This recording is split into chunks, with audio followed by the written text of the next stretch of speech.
दिया कैसे मास्टर साहब?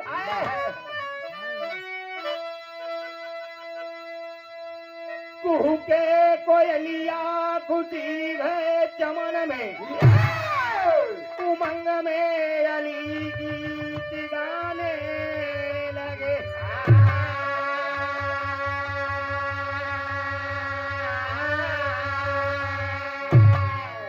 खगमी के मोरी पपिहरा शोर करे, देख के वाटिका पुष्प रंगे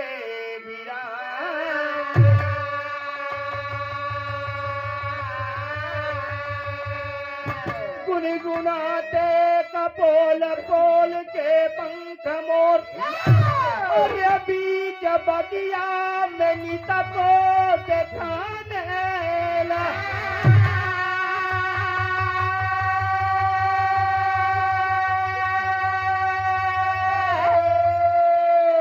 घूम घूम के तितलियां है कलिया पे आती,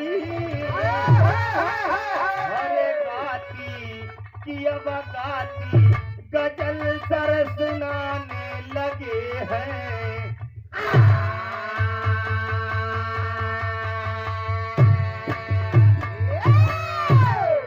ए बाबू, जब सीता जी कुछ बड़ी हुई, राजा जनक जी सोचे लगे कि सिया जी के शादी कर दिया जाए।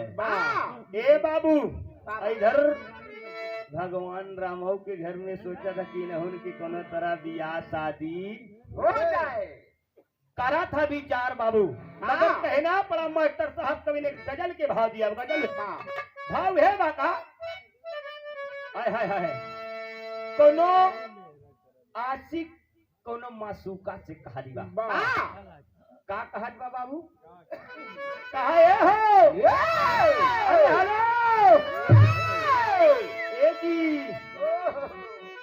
लइकवा कहा दबा आशिक कोनो मासूका से कहा दबा बाबा। हाय हाय हाय कि अरे बड़ी बेवफा हो,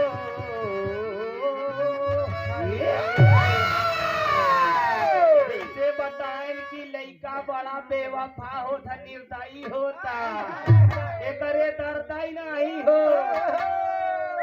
का सुषमा प्रयाग बताई दे, जितना लड़का का दर्द होता राम दे लड़की के नहीं हो। अगर लड़का अपने आज पाएगा तो कसम से प्यार में फांसी लगाई लेता। नैनी के पुल से ढाक जात गंगा जी में। ए बाबू, लड़की के कहा जब डांट दे, अगर बप्पा डांट समझ ला जैसे मुर्ग बटूर के बोकरी के बड़ी दिया। हेलो, कहीं देख लेती हूँ। वाह वाह, क्या बात है, वाह, ऐसा चांद सा चेहरा है, क्या बात है। राम दे तो होगा देख के अब एक गाना आगे की जाए। ठीक है, तो होगा परेशानी है ना, तो बड़ा तकलीफ होते हैं। वो भैया लइकवा कहा दिया, कहा दिया? हाय हाय कि अरे बड़ी बेवफा हो, वफा क्या करो।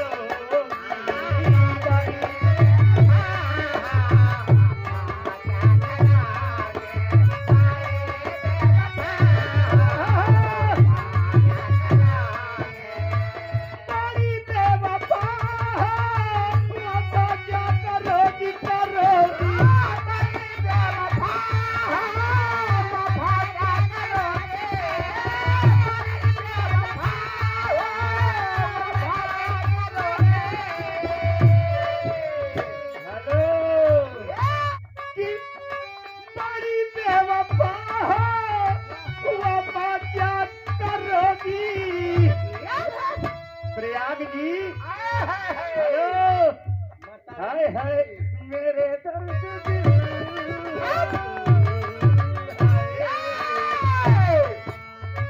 विजय पाल प्रयागराज के यहाँ ये भैया हमारे इनके हो तो बहुत टकराव से हो तो बताई दिए।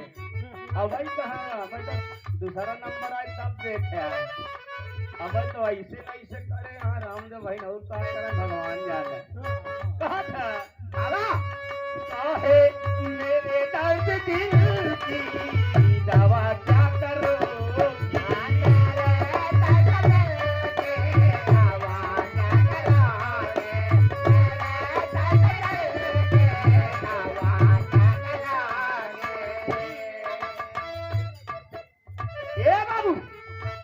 मगर इसी भाव में देखें माता सीता जी कैलन का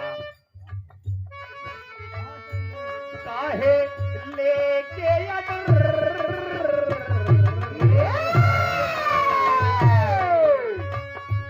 काहे लेके घर पे सूता चल पड़ी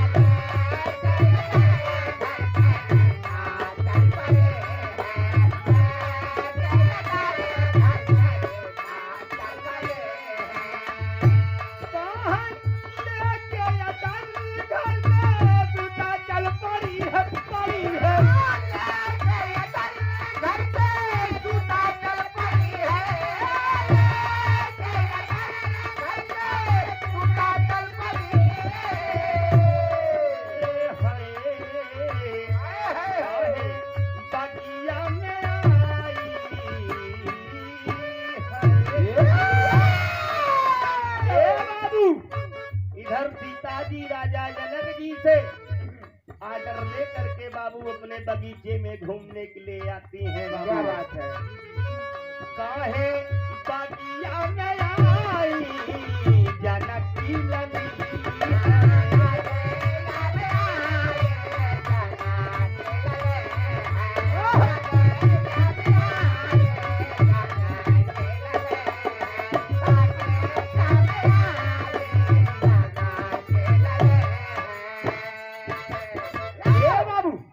इधर सीता जी राजा जनक जी से बाबू ऑर्डर लेकर के अपने फुलवारी में घूमने के लिए आती हैं। जब औलाद तो फैल का मास्टर साहब कहना पड़ा कि मैंने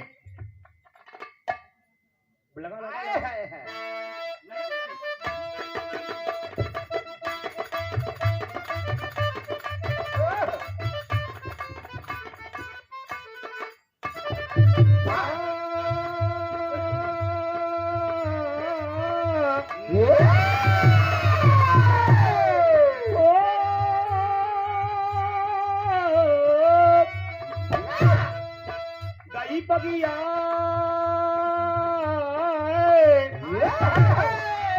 गई बगिया के बीच झूला झूला नवाई आम के दरिया पे सुगनिया सुगनवाया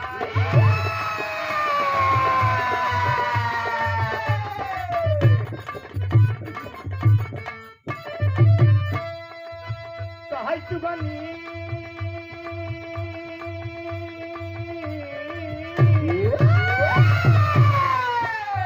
सुगनी पिया एक बात बताना होगा सुगनी पिया एक बात बताना होगा किसी है कन्या बालम भेद बताना होगा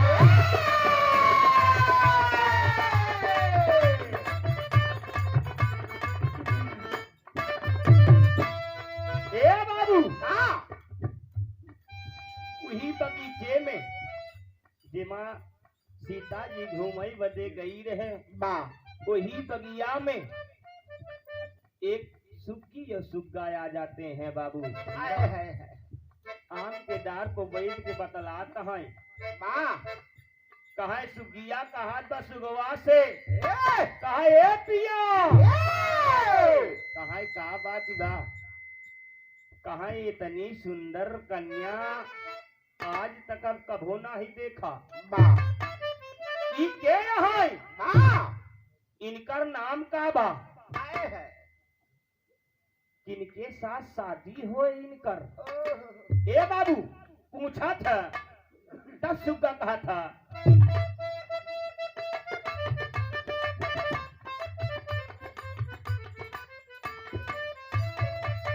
बोला सुग्गा है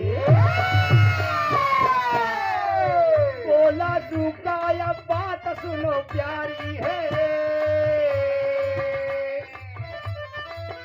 बोला सुगा या बात सुनो प्यारी है, राजा जनक की ये तो कुंवारी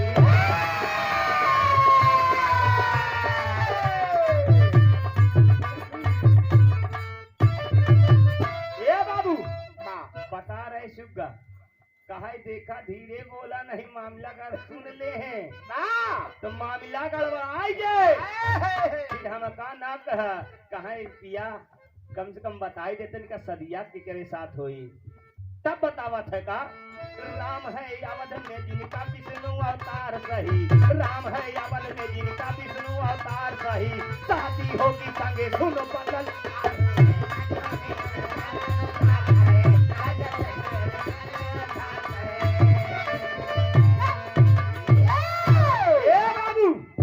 सुग्गा बताए लगा कहा प्रिय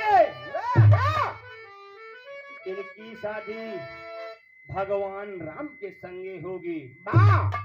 ए बाबू इतना बतलाता है सीता जी सुनत रहे हो अगर सुन गई ए बाबू बुलवा करके पहलिया को सीता जी पिंजरे में बाबू कैद करवा देती हैं। जब पिंजरे में कैद करवा दिए तब बाबू वो सुगनी सोचा दिबा मन में कि राम हो राम आए है।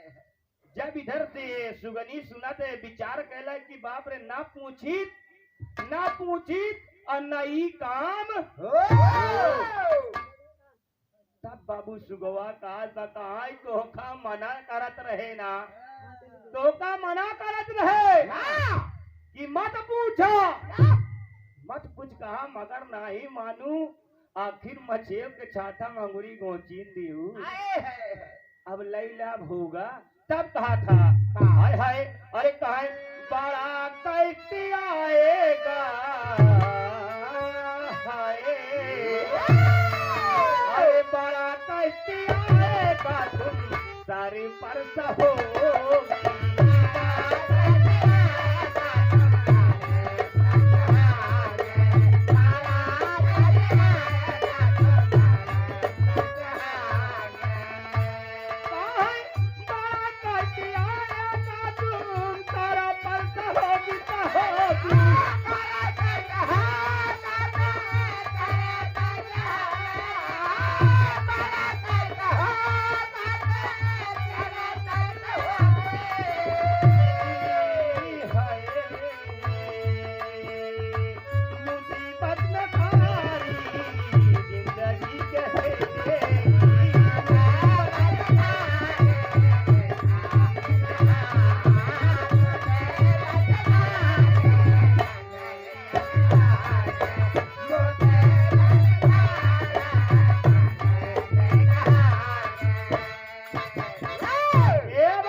मेरे दोस्त जब सुगनी के बाबू सीता जी पहलिया को बुलवा करके पिंजरे में कैद करवा देती है बाबू वो गर्भवती सुगनी बाबू मन में सोच रही है और सोच के कहा बा प्रभु हे ईश्वर हे राम दोनों तरह हमारी मां मुक्ति मिल जाती। हे बाबू बंद बा सुगनी और सोचत बादू एक दिन बीतल तो भइल का सुगनी आप साथ कहना पड़ा नवीन नजम दिलाना मास्टर साहब वाह कहे गर्भवती सुगनिया सुन भैया गर्भवती सुगनिया सुन भैया अरे दिया प्राण को त्यागी है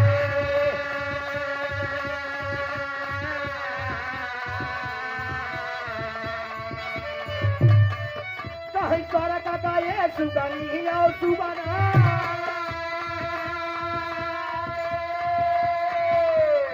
हर त्यागे तन बैरागी है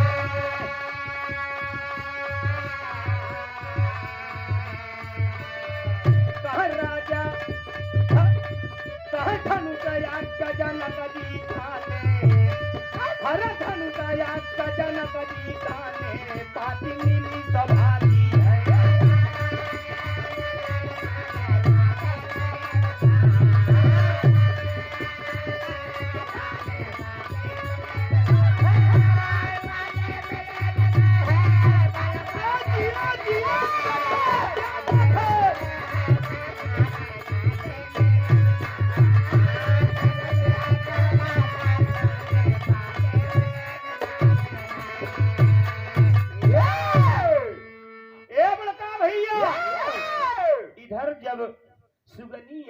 अपना प्राण को त्याग करके बाबू चले गए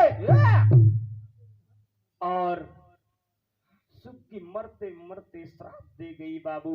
कहे क्या गई खलीफा का ए बाबू जब सुगना प्राण को त्याग दिए तब तक बाबू इधर राजा जनक जी धनुष यज्ञ ठनवाते हैं बाबू। जो धनुष यज्ञ ठनल तो कहा था धनुष यज्ञ जनक जी ठाने पाती मिली शोभागी है। ए बाबू इधर राजा जनक जी धनुष यज्ञ ठान देते हैं और सबको बाबू पूरे ब्रह्मांड में दावत भेजा दिए। यहाँ तक कि गुरु विश्वामित्र मुनि जी के भी पाती जाती है बाबू। और जब पहुंच गई इधर भगवान राम और लक्ष्मण बाबू बैठे हैं और इधर से 9 लोग पाती लेके पहुंच गए। और जब पहुंच गए तो भैल का मास्टर साहब कहना पड़ा हाय हाय हाय अरे कहा माई बहन लोग बाबू जैसे हमारा सुषमा प्रयाग है ये लोग बड़ा बढ़िया गावत है ब्याहे हुआ है बहुत बढ़िया गावत है। अब कैसे गई है हाय हाय अरे कहाँ से नौआ आइल कहाँ ता नौआ जाई कहाँ ता नौआ जाई आबा के करे दुआरे नौआ काल पीला काली है बाबान हो आबा के करे दुआरे नौआ काल पीला काली है बाबान आबा के करे दुआरे पीला काली है बाबान।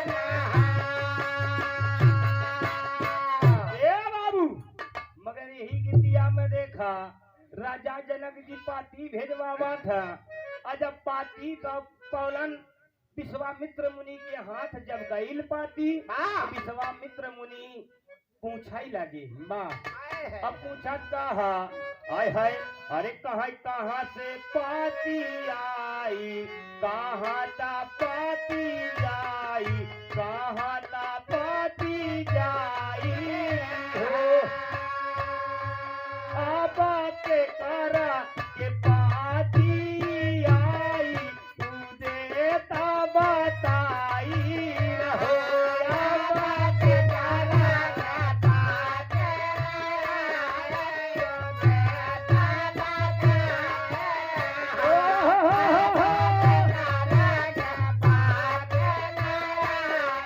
तू देता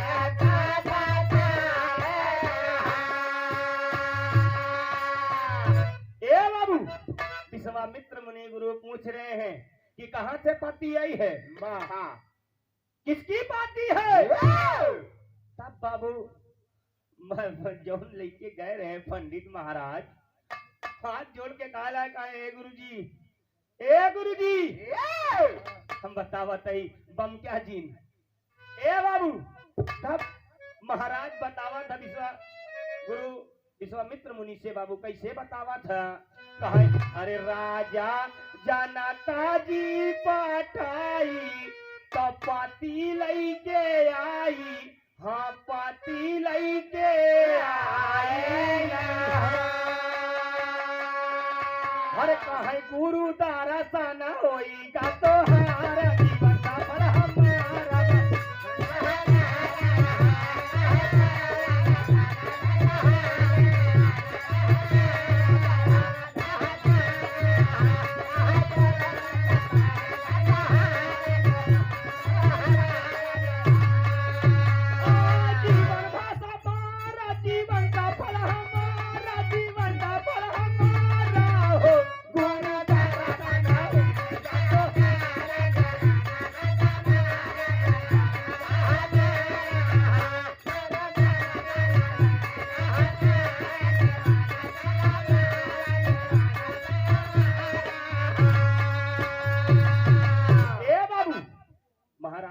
कहे गुरुजी आपके दर्शन हो गया, जीवन हमार धन हो गया। राजा जनक के यहाँ से पाती आइल बा, धनुषिया का धना बा। राजा जितनी देर पाए विश्वामित्र मुनि महाराज बाबू लेके रख लिए, और तब तक में भगवान राम लक्ष्मण कुटिया से बाहर ही आई गए। और जब बाहर ही आई गए तो पूछा ही लगे, ए बाबू कहाँ है गुरुजी, कहाँ है क्या हुआ। अब विश्वामित्र मुनि लुकाए जाता है हो कि अब इनका जो है का बोला था, तू लोग बड़ा इंग्लिश मार दे था, तो तुरवा हम पढ़े कम वही का बताइए। ए भैया इधर कहा है विश्वामित्र मुनि गुरु से भगवान राम लक्ष्मण कहा गुरु जी कहा देखते कहा कुछ नहीं, तब नहीं माने, जब देखा ही लगे जबरदस्ती के लगे तब गुरु जी दिखावे लगे, कहा देखो बेटा देख लो। कहा था कहा हाथी हाथी पूछा घुराई, तो मुनि जी बताई, अरे गुरु जी बताई। चला शोभा देखा जाना का दुआर, धनु साया का होई।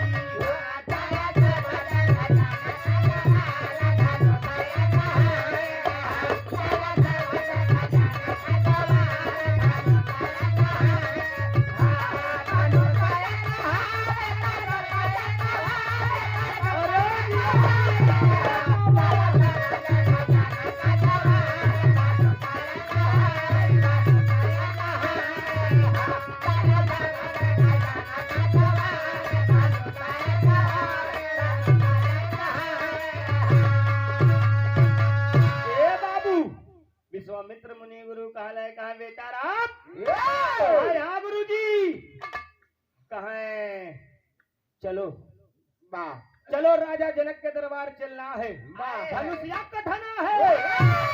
बाबू विश्वामित्र मुनि गुरु भगवान राम लक्ष्मण के दोनों को बुला करके बाबू पहुंच गए। बड़े बड़े वीर योद्धा बैठे हैं। ए बाबू यहाँ तक बताया गया 10 कंधर रावण भी बाबू बैठे हैं। अब के कहना चाहे हो सुंदर दुल्हन लई 70 से लई के 25 तक के बैठे रहे। बताए ना 11 17 23 वाह 17 23 क्या बात है। हाय रे तेरी सूरत किए है, क्या बात है। 17 23 आई 17 में खतरा बहुत जबर सार होता। 23 तो बर्दाश्त कर ले जा, 17 बर्दाश्त ना करे भाई। काहे से 23 वाला अगर 5 कुंटल है, 17 वाला 3 ही रहे बरर जाए। हाँ 17 तो बहुत बयाना रहे। मगर इधर देखे विश्वामित्र मुनि गुरु दोनों भगवान राम लक्ष्मण के बुला के पहुंच गए। दरबार लगा है, बड़े बड़े वीर योद्धा बैठे हैं बाबू, मगर कोई धनुष हिला नहीं पाता है बाबू।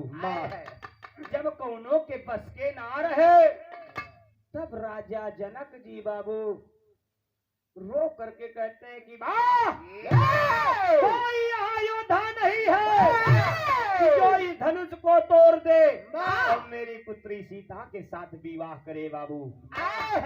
अरे बाप जब इतना सुने तो लक्ष्मण बैठे रहे बगलिया में मार तलवाई गए। विश्वामित्र मुनि रो गए, कहा तरी बर्दाश्त करा, अब भाई तुम्हार भैया राम है। सुषमा प्रयाग जी लौलखत राबाई है, सोचन हमारा ही जुगाड़ बन जाए। ए बाबू यही बदे कहा तई, जब सही बताते हम ज्यादा देखा बिहार गावत है तो ज्यादा आहज पहाज कम बोला तई, जाना कहा तुम्हें बताए बड़ा सीधे आए, बड़ा सुभाव आए, मगर तो कहीं बताए दे जगह तनिक हमारे तन कुछ छुआई देन तो हम एकदम तैयार है। मगर कहा था हाय हाय कोनो लड़का कहा भाई के जैसे लड़की का देख के कहा बाबू हाय हाय हाय लाली बताए रहे, कहा होठ लाली, यही मैंने कहा था लड़कवा कहा बता हाय हाय और कहा रे ओठ लाली हाय रे कजरा हाय रे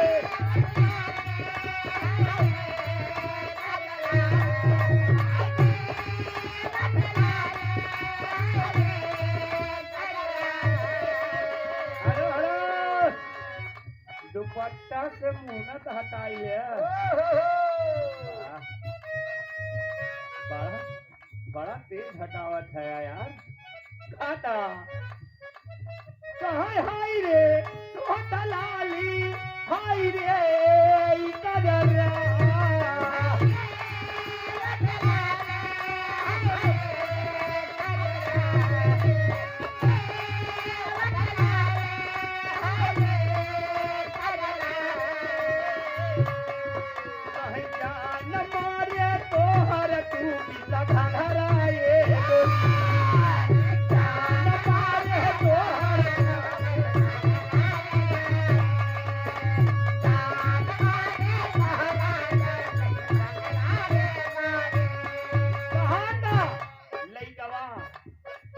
हाय रे तोहार हो थलाली हाय रे मर कहवा का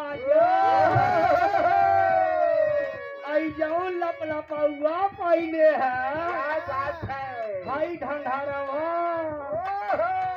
बड़ा जान मारा था।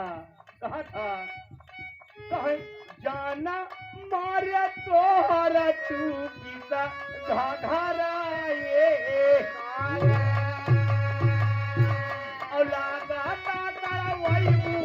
से घगड़ा ये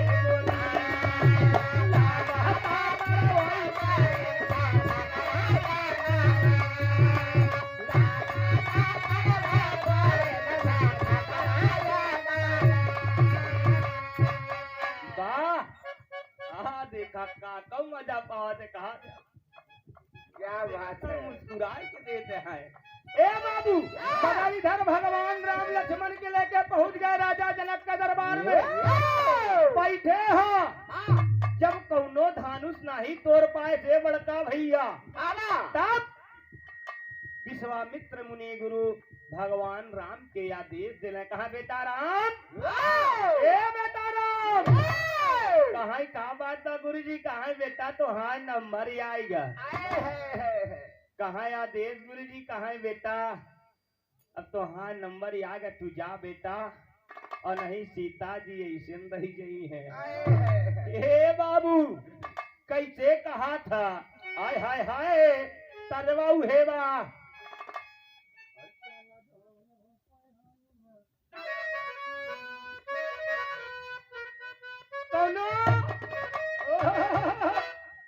देखा आई गया कटाई बहुत जोर शोर से चलत रहे।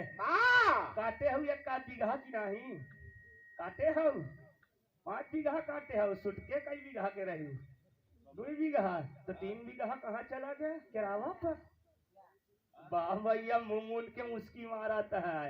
ए बाबू लड़का के नवा नवा बियाह है दुल्हनिया आई घरे दुल्हनिया जब आई घरे पहले के माई बहन लोग नहीं है बाबू चपक के काम कर रही हो।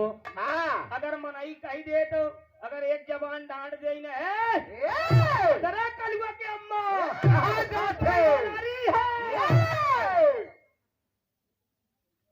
पहले के जमाना वाले कहा कतरा कलुआ के अम्मा आप आई ओलरी है तो राम दे खड़बड़ाई कूद जाए चप्पल के पता ही नहीं नंगेन गोड़ भाग आए। अब के राम दे खाई के परी आए अगर मनाई कहे का सियार तो कहे यार मुझे परेशान मत करो पानी पी लीजिए अरे कहे ना और तो कहे मेरे कमर में दर्द है मुझे थोड़ा चाय पिला दो इनता क्या शादी मेहरार पैसा ले लिया। अच्छा कमर दर्द वाली ए बाबू कमर में दर्द बताए कमर में दर्द बड़ा बा मगर हम तो का कमर के दवाई बतावत है अभी हाय हाय कौनो देवर हमरे नियन रहे वही समझावा दी बा बड़ा कमर में दर्द रहे यही बात कहा था कहे चालल न जाला की गोड़ लपटाला चललू कावन खेल माला वहला ए भौजी माए लइकवा कहा था चालल न जाला गोड़ लपटाला खेललू कावन खेल अब मलवाला या भौजी का आजकल तो बड़ा बड़ा प्रेशर वाला चला मार दे तुरंत दर्द हट जात है मगर हम कहत है अरे माला वाला ए भौजी माला वाला ए भौजी का मरना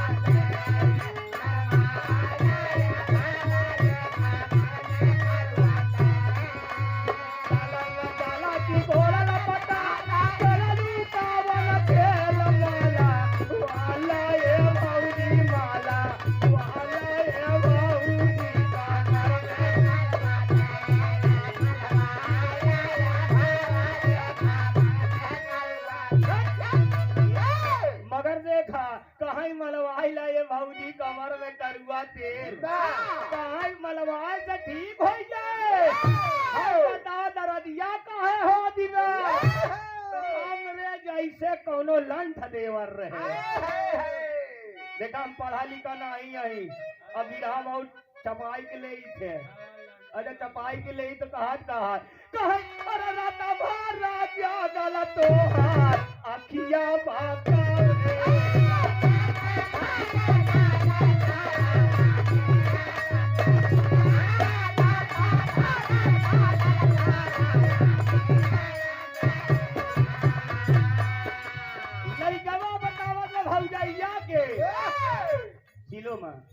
कहीं राता भारत जागल तोहार की अखिया बतावे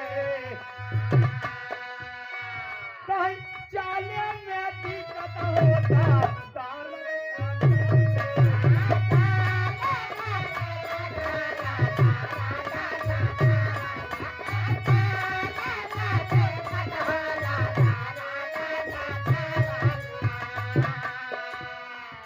देवरवा कहता काहे भौजी काहे रात भर जागल अखिया बतावेला और चाले में दिक्कत होला तब दाराद पर्दे के आड़ से तू ही बता रहे बड़ा दर्द होता धीरे धीरे खटिया पर चढ़ वही दर्द बताओ थे चलना जला की घोड़ा पता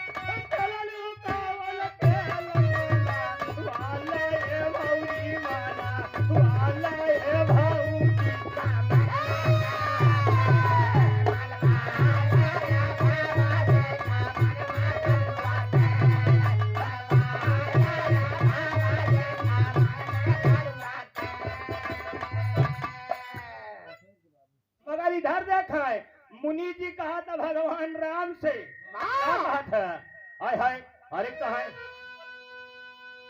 मुनि राम बचनिया में तर्ज छोड़ जाए तर्ज गाँव तभी बिहा बड़ा हो जाए भाव उहे तर्जवा बा चला धान रोपई धनिया सिवनिया में मगर हम कहा थे का अरे कहा मुनि राम से बचनिया में और चाला धानु ही के तोड़ गाचा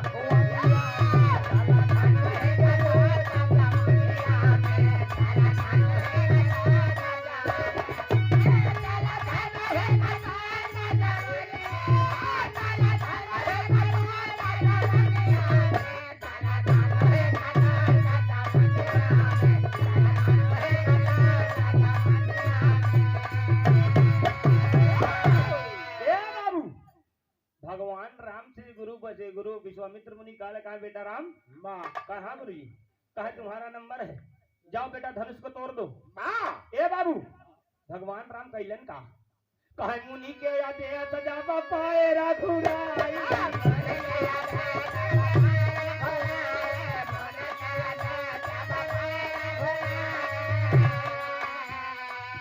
कहा पाए रघुराई बाबू पाए रघुराई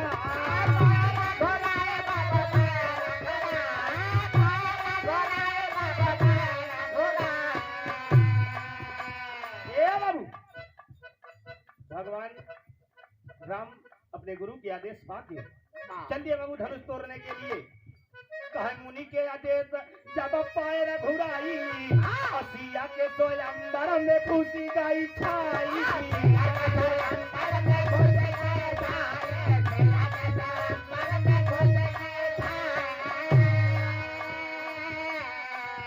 कहीं राम बना दुल्हा और दुल्ही न सिया गाई।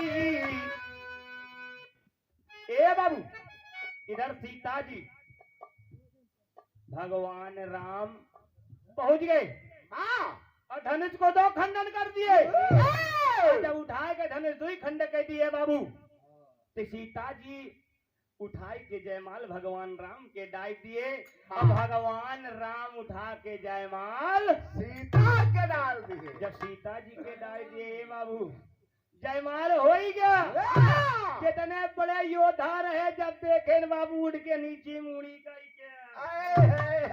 चल दे नो बगल से निकल ले हैं। मगर इधर देखाएं गीत बाबू जयमाल तो हो गया, मगर जब बियाह के समय आए अब अंगने में बैठ गए मड़वा सजल बा और सखी लोग मंगल गीत गावा था। अब कैसे गावा था बाबू आए हाय हाय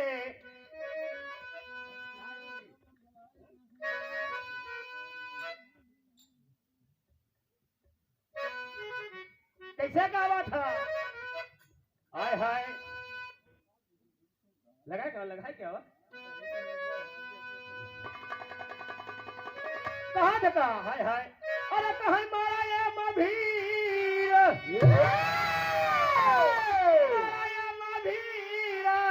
अब भाई रे अति भारी सखी रे सब गाई रही मंगलचारी सखी रे सब गाई रहे मंगलचारी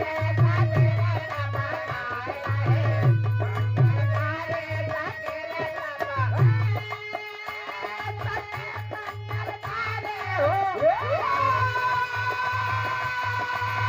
मंगलचारी सखी रे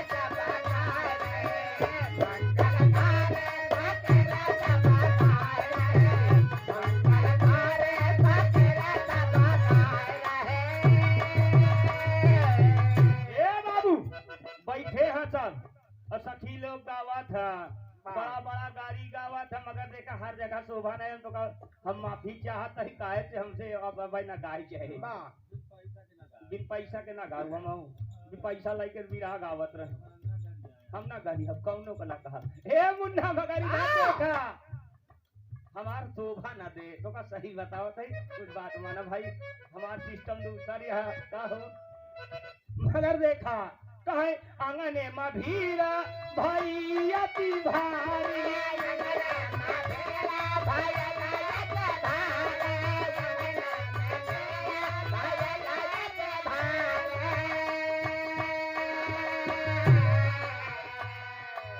बाबू महाराज बैठे हैं अब बिया शुरू बा कहे आंगने मभीरा भाई अति भारी गोत्रा बता न सके सुना धनुधारी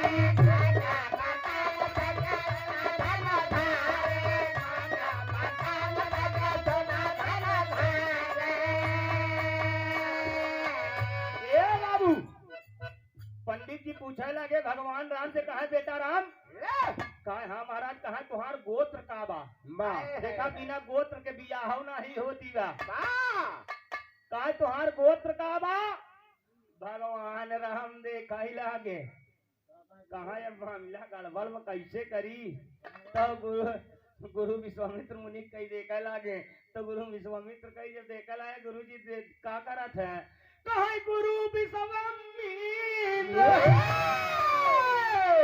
गुरु विश्वामित्र निहारी तकीरे सब गाई रही मंगल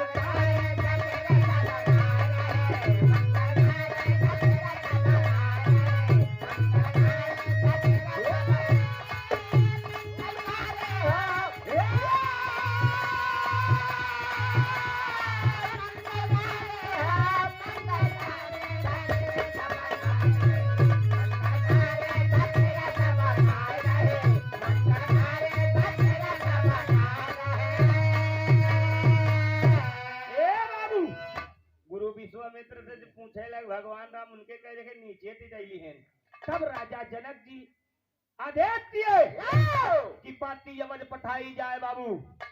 जब अवध में गए राजा दशरथ बाबू, ए बाबू इधर जब भगवान राम न बताई पान तो आदेश गई बाबू अवध में। राजा दशरथ बाबू सजा के रथ चल दिए। आए बाबू महाराज से कहले कहा बात महाराज, कहा इनकर गोत्र का बा? कहा इनकर गोत्र मनु बा। ए बाबू जो मनु बताए, मनु वाले ने देखे तो गोत्र पाई गए, मगर देखा इधर से जब चल दिया फिर तो करते क्या, कभी आधा के भाव दिया मास्टर साहब।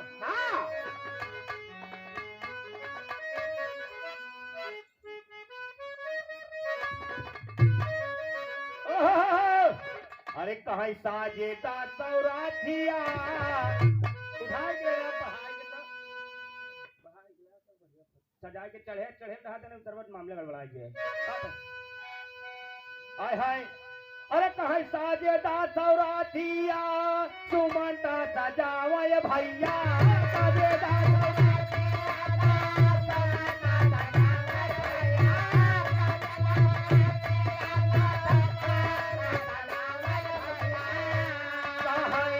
कपारा भूप दूजे बाजी की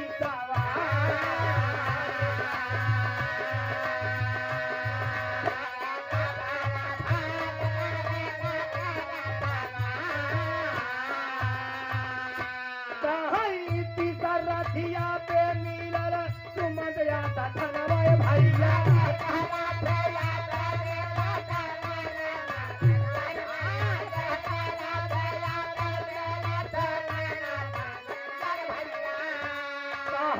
चौथे राठिया पास धन हो गईले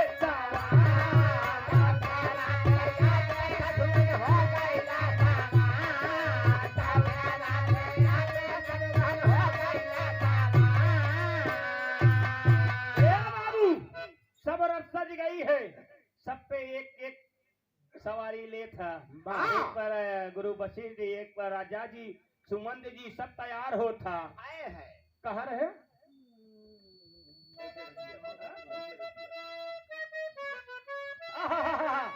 कह चौथे राधिया पा भैले भारत जीतावा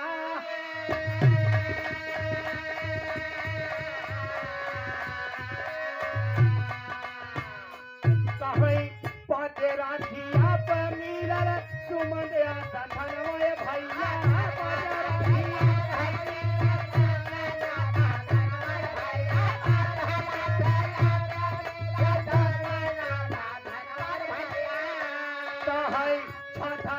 राजा टेंका हो गईले सावा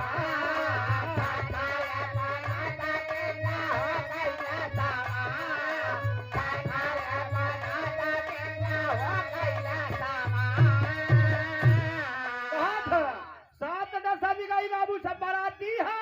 सब राजा तैयार हो था, मगर देखा कहिल का हाय हाय कहा सताए पर राजा का सताए पको चल रे चढ़ी गई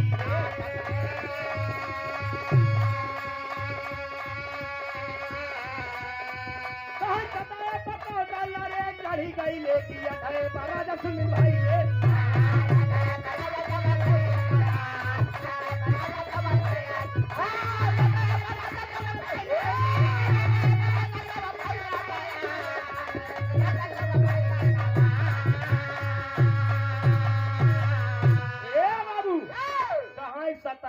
कौशल नरेश चढ़ी गई लेकी अठे पर राजा सुमिंद्र भइले सवार। ए बाबू मगर कहीं डर सब सज के चल दिए बाराती, अगर सज के चल दिए तो कहना पड़ा कभी ने खड़ी के लाइन दिया मास्टर साहब।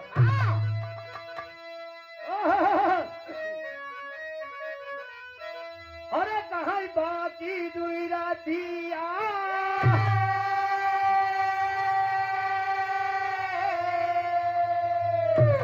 बाकी दुई रथिया अरे बाराती बिन पड़ी कहीं बाकी दुई रथिया अरे बाराती बिन पड़ी तो दाता थावा से तातारा संगाती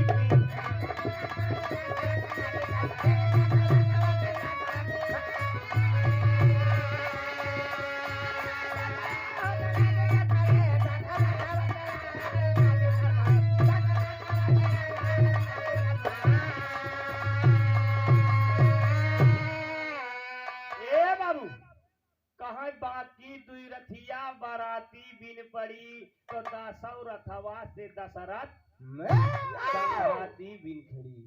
ए बाबू वाट पर तो सवार हो के चले के तू ऐसे रही गए हजार आई गए तो भइल का। हाँ वो ये दोनों ढोलका हुआ के मास्टर हारमोनियम मास्टर भाई दोनों परी रहे।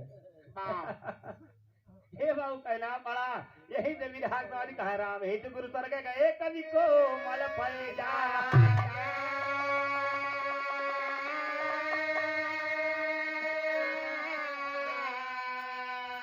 अरे कथन करैया वो मना तारा धकी बलिहारी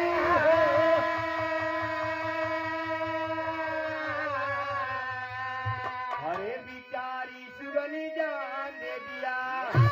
ए बाबू अरे बिचारी सुगनी जान दे दिया तो गावई विजय पाल अरे गावई विजय पाल या भाई मरिया बारी बिचारी सुगनी जान दे दिया।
सीता स्वयंवर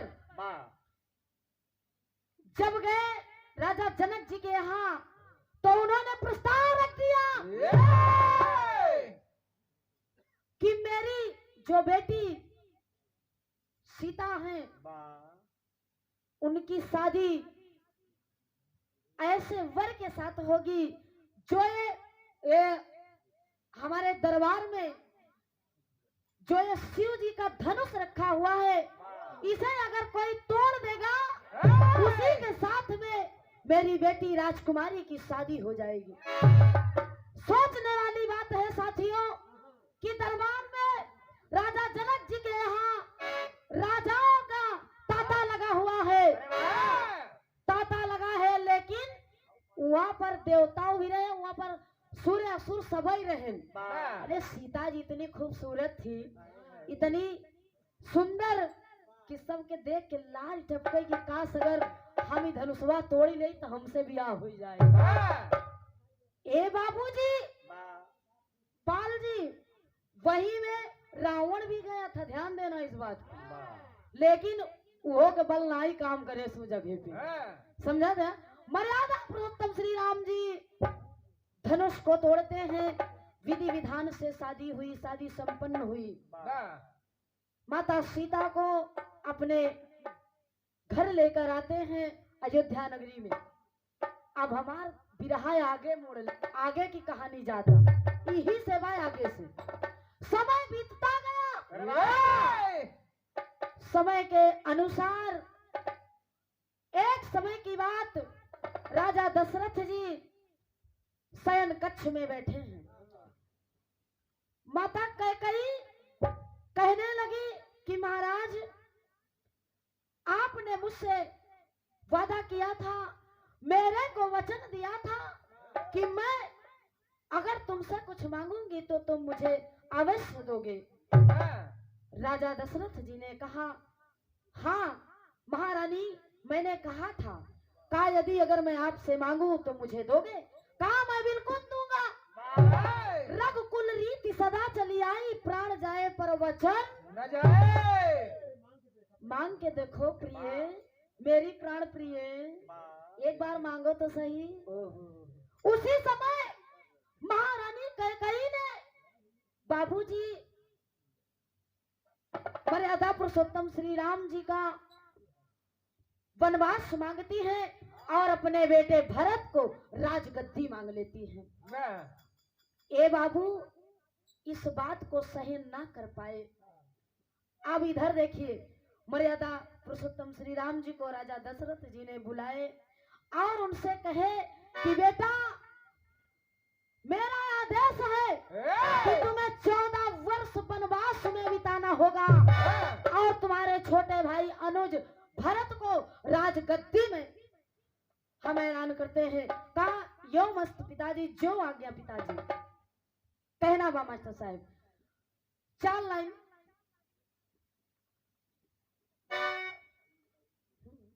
चलो 1 लाइन कव्वाली का टुकड़ा बा मास्टर साहब। कैसे? ये बात है, यहाँ से कहना बा। कोई मुफलिस कहता है, क्या कहता है? अल्लाह से फरियाद करता है कि करबला चलो, करबला चलो, करबला चलो, करबला चलो। तो लेकर खुदा का नाम चलो, करबला चलो, करबला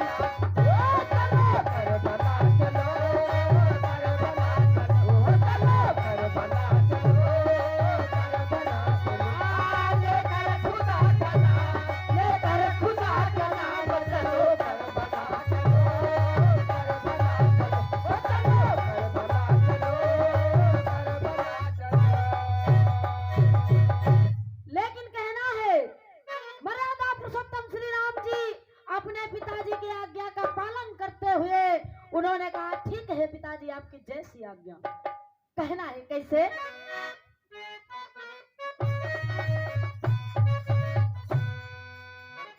कि बन को चले, बन को चले, बन को चले, बन को चले, बन को चले,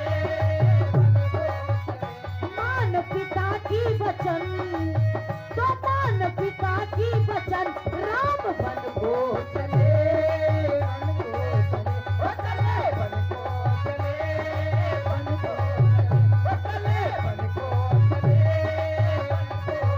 मान पिता के वचन, मान पिता के वचन, राम बन को चले, बन को चले, राम बन को चले। कहना है भैया नजम में,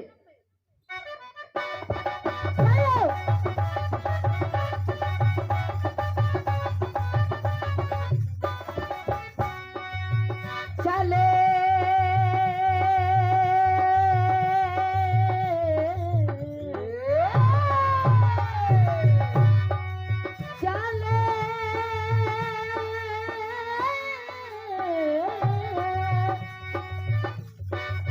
चले जिस वक्त बात, चले जिस वक्त राम लखन सिया रघुराई, शोक स्वर में हुआ बदल नहीं सहे।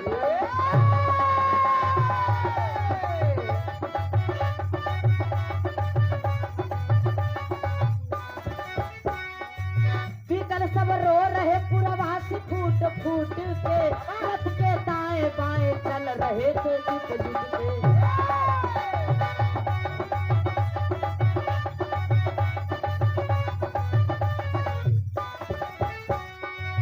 साथ छोड़े नहीं, साथ छोड़े नहीं भगवान में पागल, साथ छोड़े नहीं भगवान में पागल, साथ छोड़े नहीं भगवान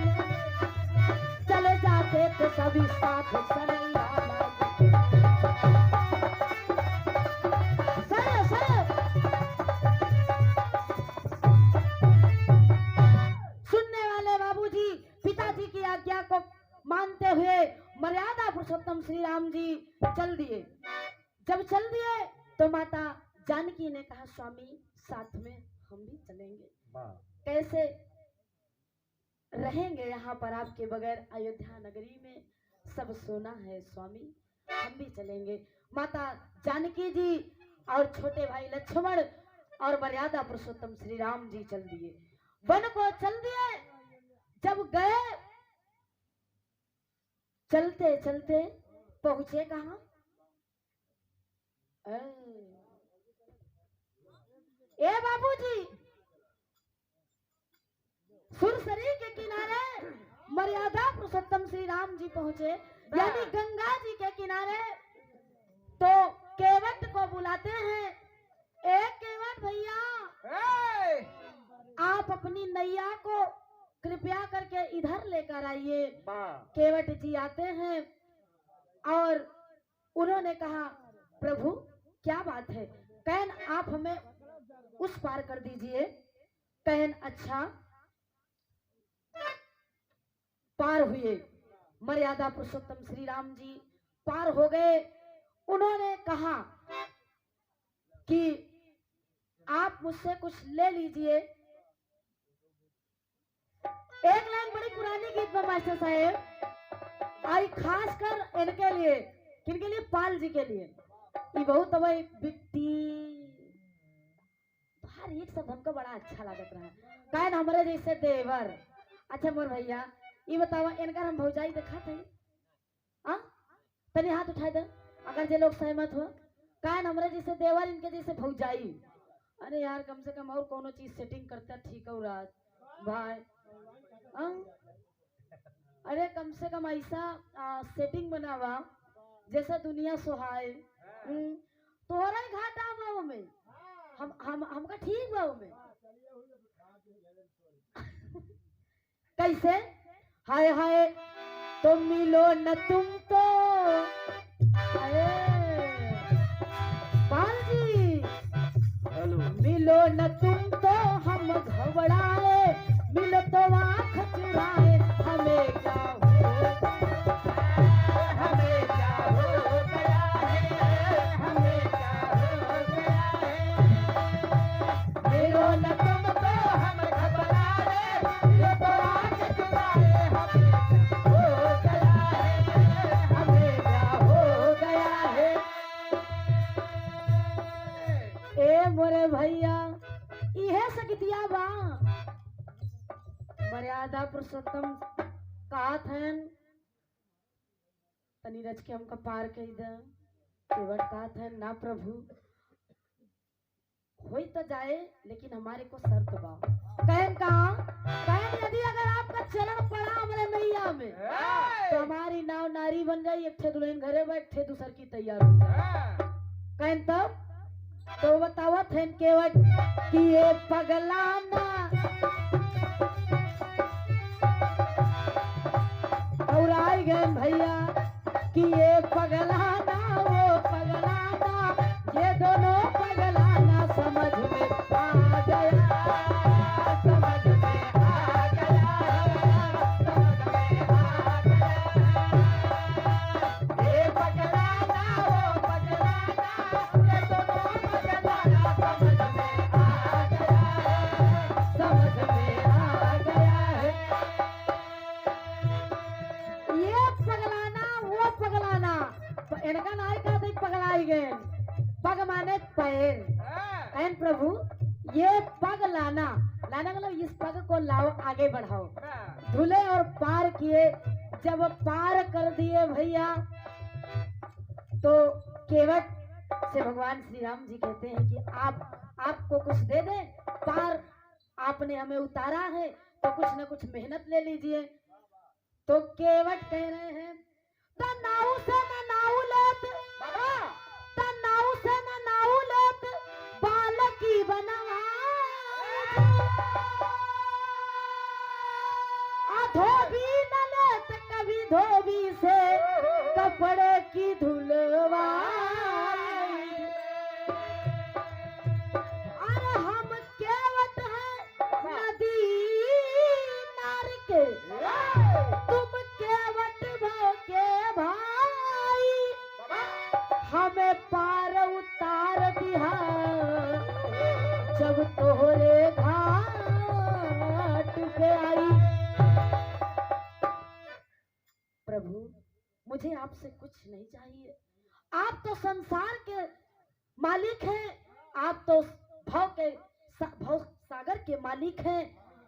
अगर कभी प्रभु जरूरत पड़ेगी तो मेरा भी भव सागर पार कर देना, बाकी मुझे आपसे कुछ नहीं चाहिए। अरे भैया लेकिन कहना वो भैया कि गैली बाजारे गोरिया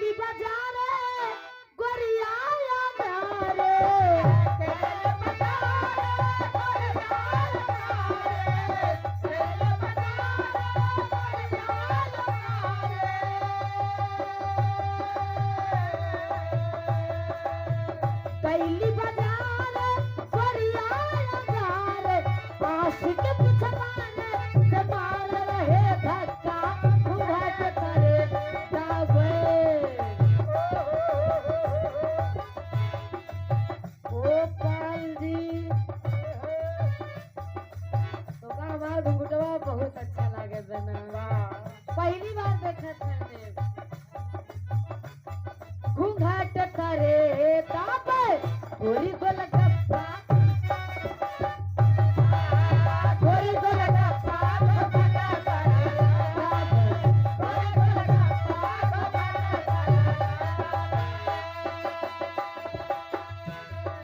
केवट कह रहा है हमहू केवट तुमहू केवट।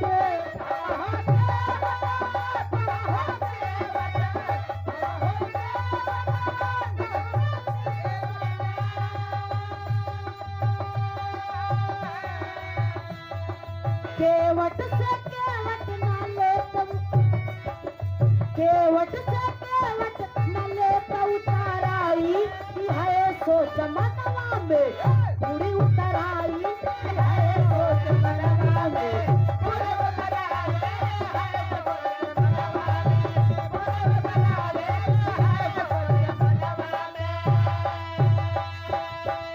यह सोच मनवा में पूरी उतराई। चल दिया बाबूजी, जंगल की ओर बढ़ने लगे और जब श्रृंगवेरपुर जब पार उतरे तो मर्यादा पुरुषोत्तम श्री राम जी वह चित्रकूट की तरफ प्रस्थान कर लिए। और जब कर लिए चित्रकूट की तरफ चलने लगे तो हुआ क्या, बिरहा मोड़ लेता कवि लिखत है मास्टर साहब कैसे, दिए केवट को भक्ति दान, तो दिए केवट को भक्ति दान, अपन को चले जब श्री राम। अभिगायल रघुनंदन के मुखड़ा, तराम भिगायल रघुनंदन के मुखड़ा, तुम्हारा बाण बह लिया हुआ पत्थर, मारा बाण बह लिया हुआ पत्थर।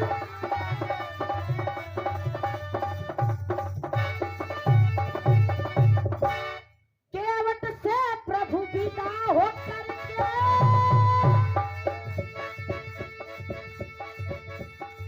केवट से प्रभु विदा होकर के, केवट से प्रभु विदा होकर के आ गई ले हैं वो तरफ।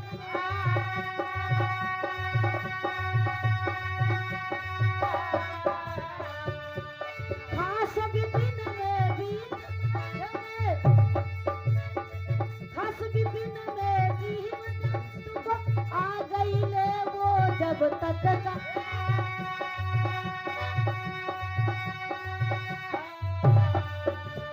गगन गंड से सुधा टपकते, गगन गंड से सुधा टपकते, बीते बीते तक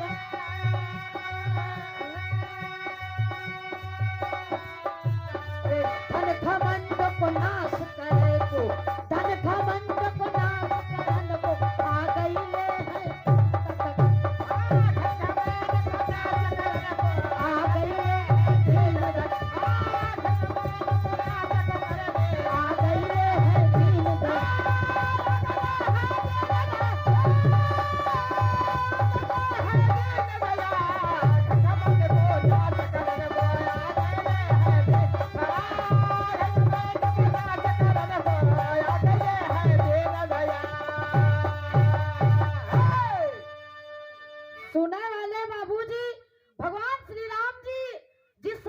कुबेरपुर से पार उतर करके गंगा जी जंगल चित्रकूट की तरफ जाते हैं तो बाबूजी जो डाली डाली पत्ता पत्ता जीव जंतु फूल पंखुड़ियां जो भी मुरझाई हुई थी बाबूजी मर्यादा पुरुषोत्तम के कदम रखते ही वो सब खिलखिला उठी। एक लाइन तरस लगा था मास्टर साहब।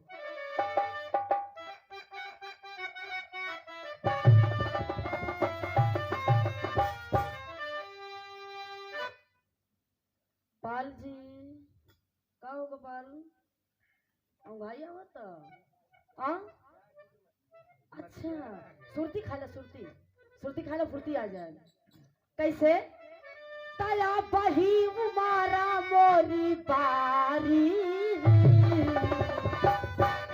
देखिए अपन अपन सोच होत जे जहां तक सोच ली जाए क्योंकि हर शब्द के दो अर्थ निकलते हैं, निकाले वाले तो कई अर्थ निकाल लेते हैं, लेकिन कहना बा आ बही उमारा मोरी बारी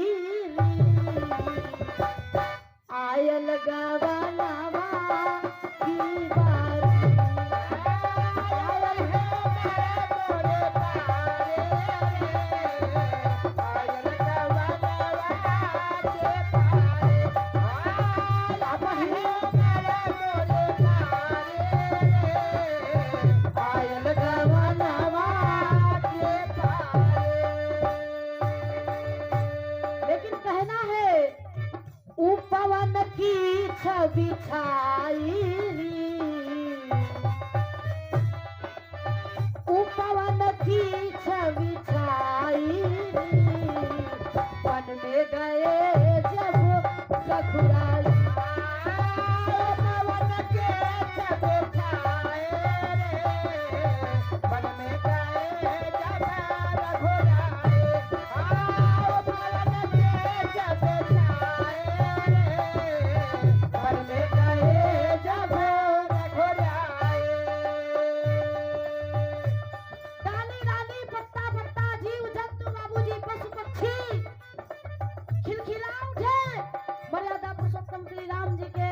कदम पड़ते ही बाबूजी अब वो जंगल जंगल जंगल जंगल घूमने लगे बाबूजी।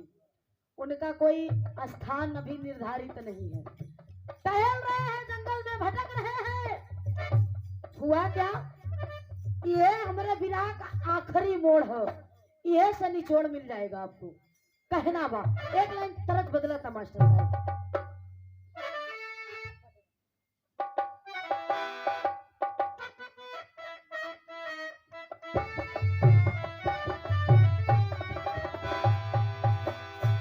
अच्छा ए भैया कोनो दुल्हन का पटना से न इलाहाबाद न कौशाम्बी न प्रतापगढ़ न बलिया बिहार, डायरेक्ट पटना। तब पटना से पैदा बोलाएगा नजर आ गई मैया पटना से पैदा बोलाएगा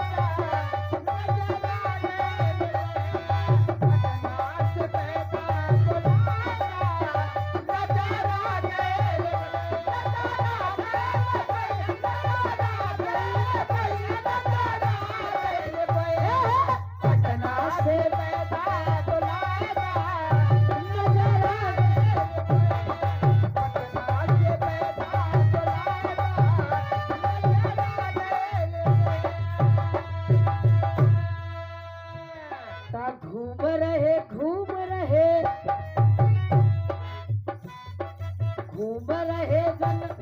घूम रहे बनवा पधार हो से ससुआ रघुरैया घूम रहे बनवा पधार हो से ससुआ रघुरैया पधार हो से ससुआ रघुरैया। चलत चलत तब भइले खतैया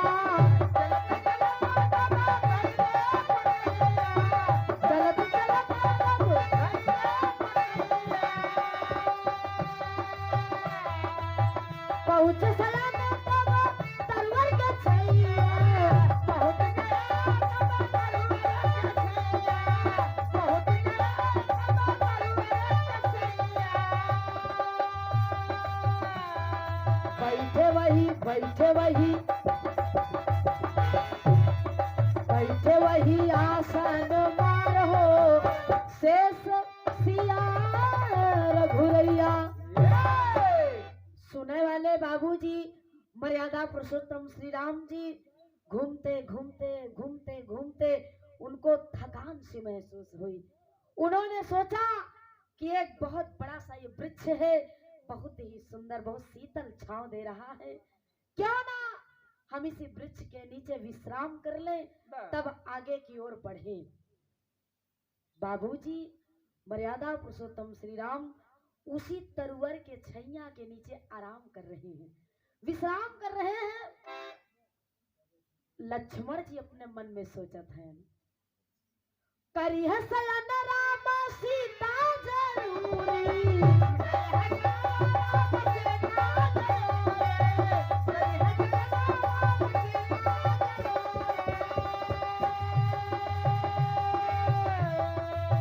दिल में विचार लखन भाए हैं दूरी,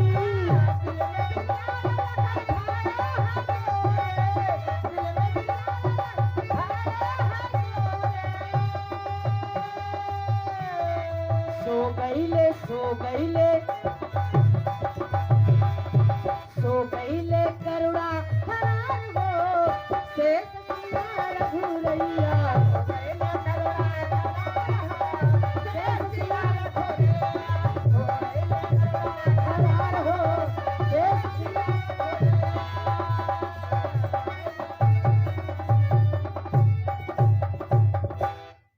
लक्ष्मण जी सोचने लगे कि मेरे भैया जी और भाभी माँ विश्राम में हैं, भी मैं क्यों ना थोड़ा सा बगल हो जाऊं। लक्ष्मण जी थोड़ा साइड हो गए, बाबूजी घूमने टहलने लगे वो, और इधर मर्यादा पुरुषोत्तम श्री राम जी को नींद आ जाती है। वो शीतली छांव जैसे पाए, ठंडी ठंडी हवा लगी और वो वहीं पे सो गए। माता जानकी जी मर्यादा पुरुषोत्तम श्री राम जी के चरणों को दबा रही हैं। बाबा हल्का हल्का उनको भी नींद आने लगी। जब नींद आ गई तो झपकी लग गई। अब वहीं पर एक घटना घटत बा। घटना का घटत बा कि वही वृक्ष के ऊपर एक मोर बैठा है। बाबू मोर देख रहा है कि मर्यादा श्री राम जी को धूप लग रही है, मैं क्यों ना और बढ़िया से छांव दे दूं। अपने पंख को फैला करके वो वहीं पर बैठा है, धूप उसको लग रही है। मर्यादा पुरुषोत्तम श्री राम जी आराम से नींद में है, उन्हें कुछ मालूम ही नहीं। बिरहा मोड़ ले रहा है पापट में। मास्टर साहब कैसे?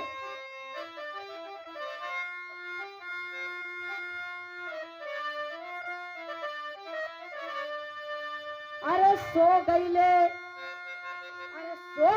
जब राम जानकी माई तरुवर छाई में।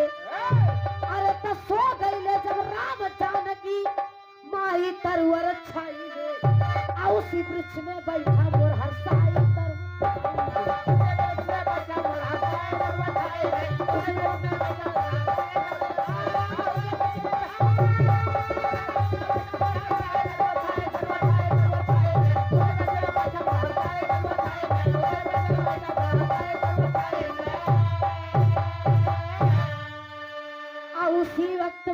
बहलिया विचरत वन में आई हो। परिदृश्य जब मोर के ऊपर, अरे परिदृश्य जब मोर के ऊपर मन ही मन हरसाई। अरे साध निशाना दिहले पान और चलाई तरुवर छाई में। देखा कि मोर बैठा है और वो शिकार करने के लिए निकला। बहेलिया उसे बढ़िया शिकार दिखा और वो बाबूजी मोर को मारने की कोशिश करता है। और उसने किया क्या? तो साध निशाना तिहले पान चलाई तरुवर छाई में। लगा, अरे लगा बान पर पंख नहीं हटाई तरुवर छाई।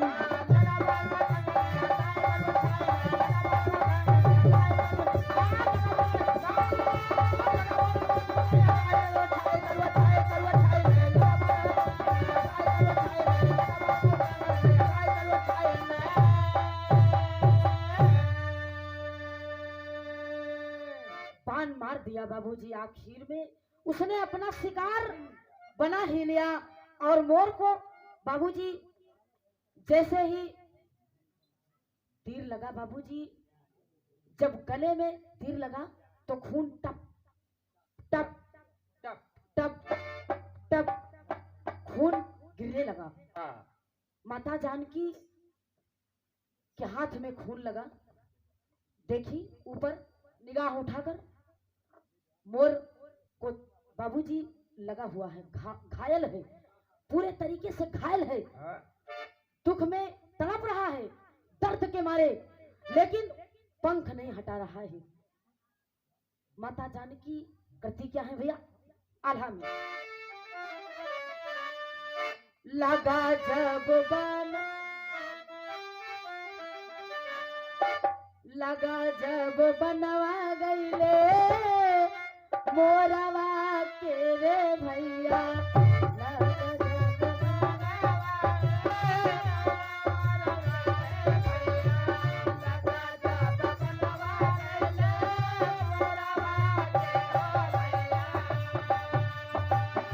टप टप छुए लासू धीरावा के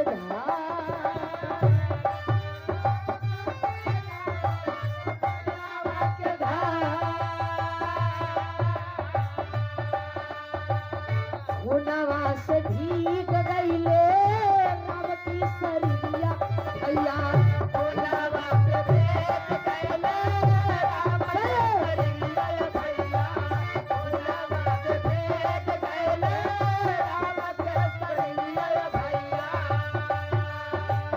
नींदिया खुला ले सिया देख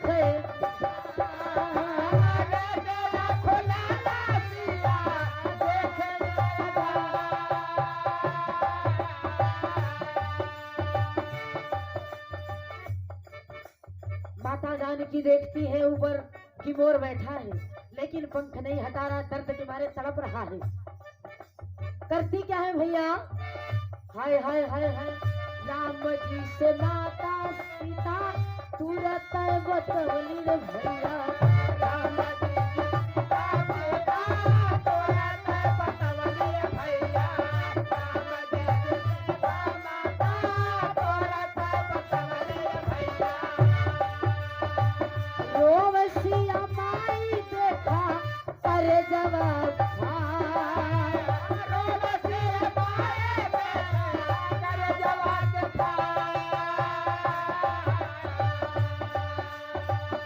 खुनवा से लटपट देखे राम की सरिया भैया, खुनवा से लटपट देखे राम की सरिया भैया, खुनवा से लटपट देखे राम की सरिया भैया। ऊपर आके देखे प्रभु, ऊपर आके देखे प्रभु, नैनवा उठे ऊपर आके देखे प्रभु, नैनवा उठे।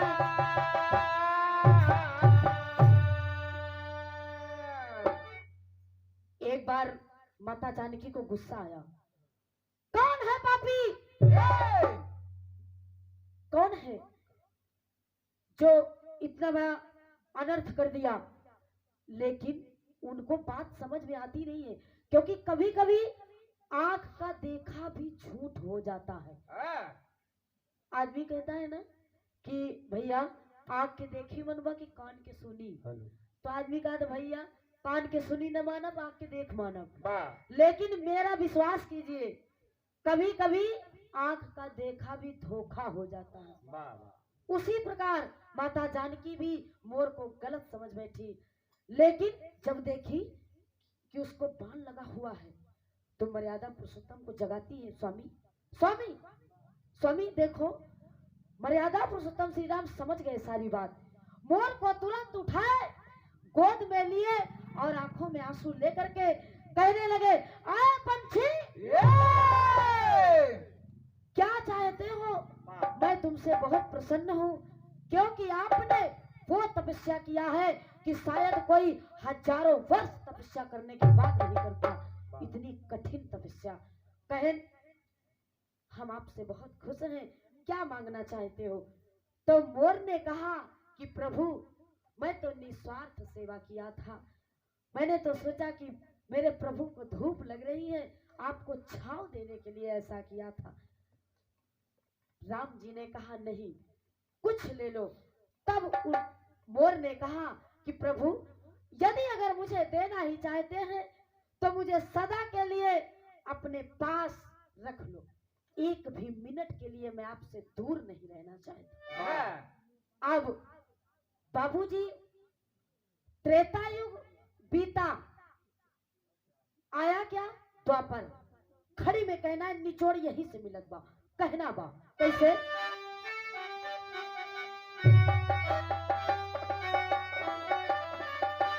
अरे तो कैले कर्म पंछी, कैले कर्म पंछी, आ मुक्ति के काज बन गए। आ द्वापर युगवा में सिरवा के ताज बन गए।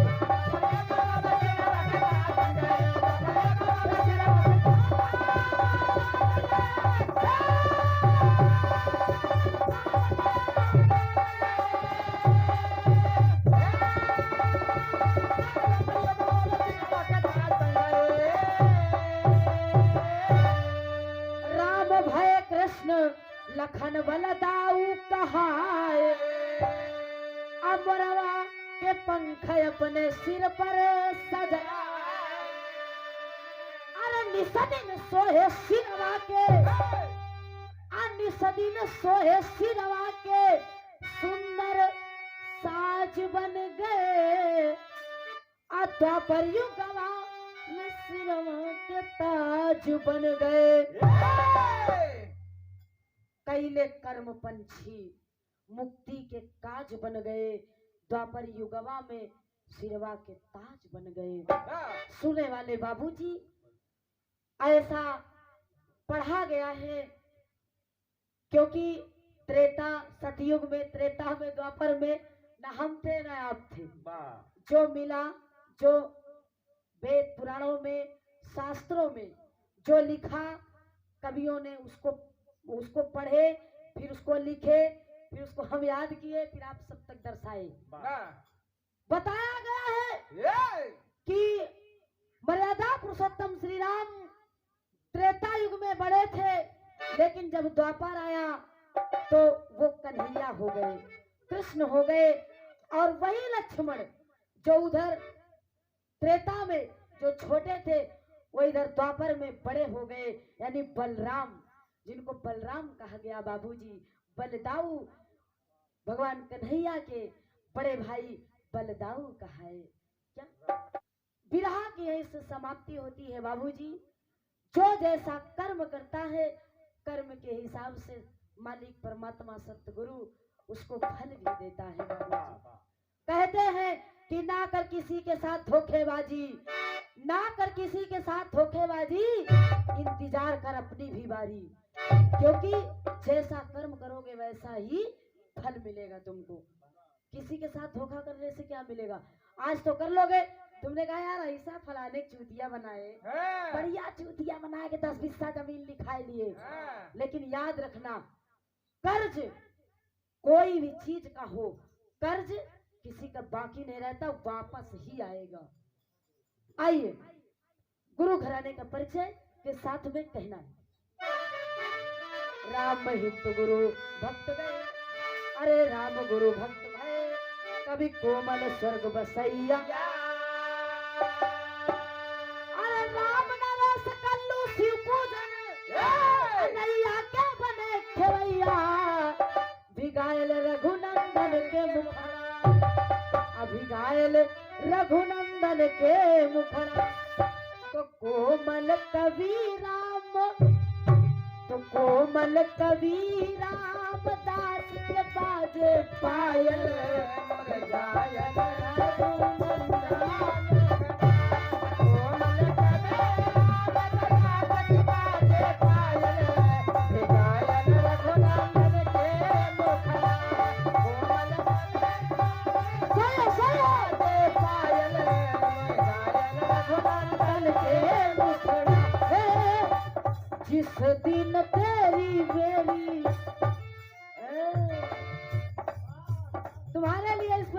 गोपाल जी, मेरी गीत को ध्यान देना। जिस दिन तेरी मेरी बात नहीं होती, जिस दिन तेरी मेरी बात नहीं होती, दिन नहीं गुजरता, रात नहीं होती,